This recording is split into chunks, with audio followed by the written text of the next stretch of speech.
Olá, meus amigos e minhas amigas, tudo bem? Nós vamos gravar agora a aula de O Livro dos Espíritos da quinta-feira, dia 6 de maio de 2021, aula que acontece às 20 horas no Centro Espírita do Calvário ao Céu, período de pandemia, de distanciamento e cuidados aí que nós temos que ter, né? Nós estamos fazendo as aulas gravadas, enviando nos grupos de WhatsApp dos estudantes de O Livro dos Espíritos.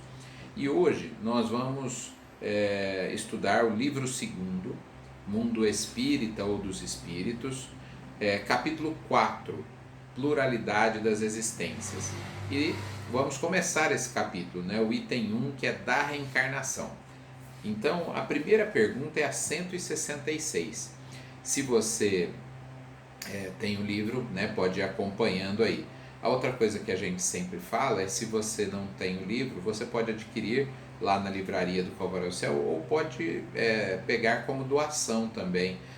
Nós temos Livro dos Espíritos e Evangelho, caso a pessoa não possa adquirir, é só ir lá na livraria que a Priscila arruma um Livro dos Espíritos e um Evangelho. E a outra coisa é que se durante o período que você está assistindo a aula, você quiser colocar um copo de água ao lado, é como se você estivesse no centro, né, assistindo uma aula, uma palestra, e depois, né, faça uma prece ao final e beba água, vai com certeza receber a visita dos bons amigos espirituais. Então vamos aos estudos? Questão 166. A alma que não atingiu a perfeição durante a vida corpórea, como acaba de depurar-se? Submetendo-se à prova de uma nova existência. Então os espíritos respondem a Kardec que a única forma de depuração que nós temos é reencarnando, é submetendo-nos a outra existência corpórea, e assim sucessivamente até que nós consigamos, né, o nosso progresso pleno aí. A 166A. Como ela realiza essa nova existência? Pela sua transformação como espírito? Ao se depurar, a alma sofre sem dúvida uma transformação, mas para isso necessita da prova da vida corpórea. Então olha que interessante, né? Ela vai se depurando, mas não tem como, ela pode aprender coisas no mundo espiritual, sim, mas não tem como ela realmente progredir se ela não colocar à prova nesse aprendizado. Então ela precisa da reencarnação para submeter-se, né, às provas, às expiações, e aí sim depurar-se. A questão ainda tem continuação, que é a 166b. A alma tem muitas existências corpóreas? Sim, todos nós temos muitas existências. Os que dizem o contrário querem manter-vos na ignorância em que eles mesmos se encontram. Esse é o seu desejo. Eu tenho lido, eu não costumo ler as respostas, porque essas primeiras questões, pelo menos, são questões bem objetivas, com respostas curtas. Então eu estou lendo aí, algumas não farei isso. Mas olha que interessante, né? Nós temos muitas existências. Nos estudos presenciais da casa, de O Livro dos Espíritos, do EAD, a gente brinca, né? Que uma companheira nossa de estudo, um dia fizemos uma conta lá, as pessoas fizeram uma conta, falaram, mais de 800 encarnações. E ela falou, Deus me livre, né? Como assim 800? Ela ficou assustada. Mas na verdade são mesmo milhares de encarnações que nós teremos até atingirmos a perfeição. Nenhum espírito chega à perfeição com 1, 2, 3, 5, 10 encarnações, né? Porque são muitas coisas, o progresso é quase infinito. Então nós temos realmente muitas encarnações.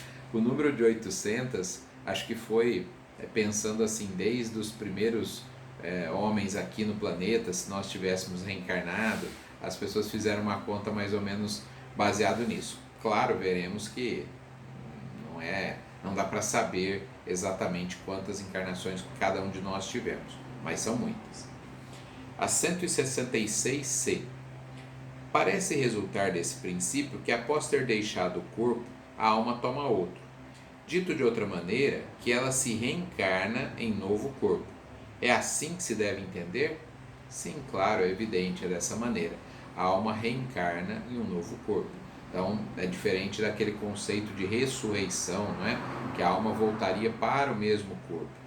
Então o corpo que já está em decomposição, decomposto, não tem como ressuscitar, não é? Ali ele já foi, passou a fazer parte da natureza ali.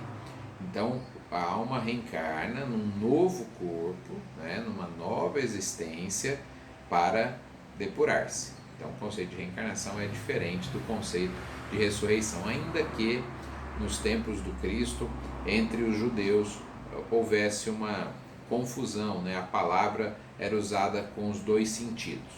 Tá? Agora vamos para a questão 167, uma questão muito importante. Olha lá, qual é a finalidade da reencarnação? Eu diria que é uma das 4 questões existenciais, né? Nós temos 4 questões existenciais. Quem sou eu? De onde eu vim? O que eu estou fazendo aqui e para onde eu vou?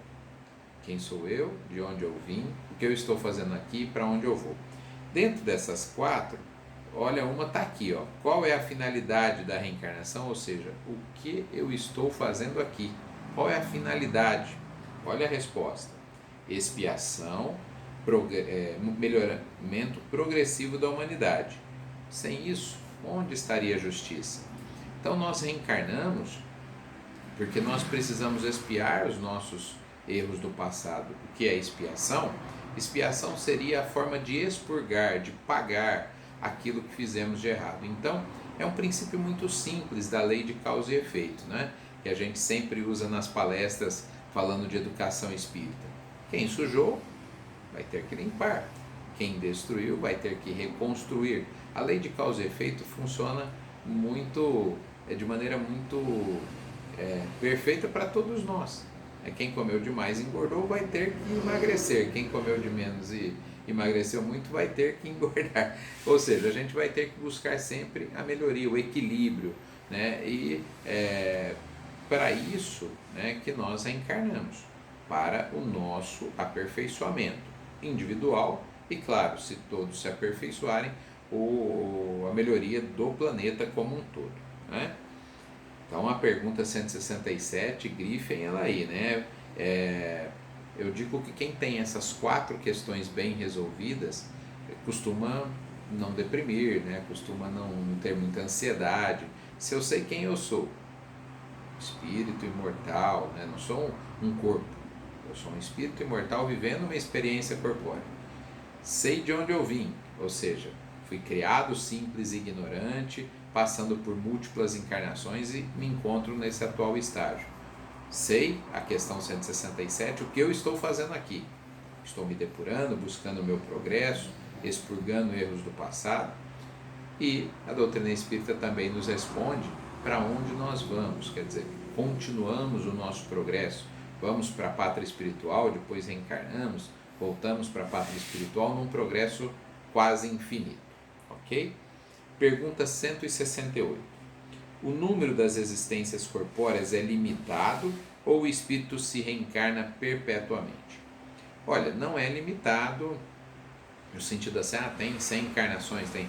Ele reencarna quase que perpetuamente porque o progresso, como eu disse anteriormente, é quase infinito, mas tem um momento em que ele se transforma em espírito puro e ele não precisa mais reencarnar. Ele até pode, é o caso de Jesus. Jesus já era um espírito puro, mas em missão, né, como missionário, como governador espiritual do planeta, ele encarnou na Terra. Então, o espírito puro pode reencarnar, mas ele não precisa mais reencarnar.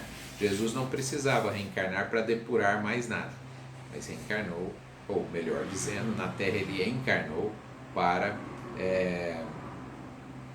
ser, né, educador, missionário diante da humanidade. A questão agora é a 169, né? Isso. O número das encarnações é o mesmo para os espíritos em geral? Não, não é o mesmo, né? A gente já disse que se as pessoas, se os espíritos, né, progredirem mais rapidamente, eles vão seguindo aí sem fazer o mal, né? Vão ser muitas, mas bem menos do que os outros que enveredaram pelo caminho do mal. Então não tem como.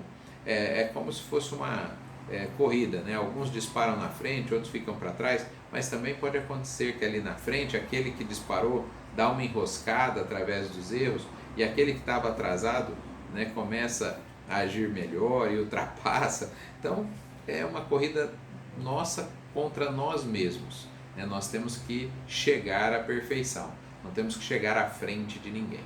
Paramos aqui e voltamos daqui um pouco para a segunda parte.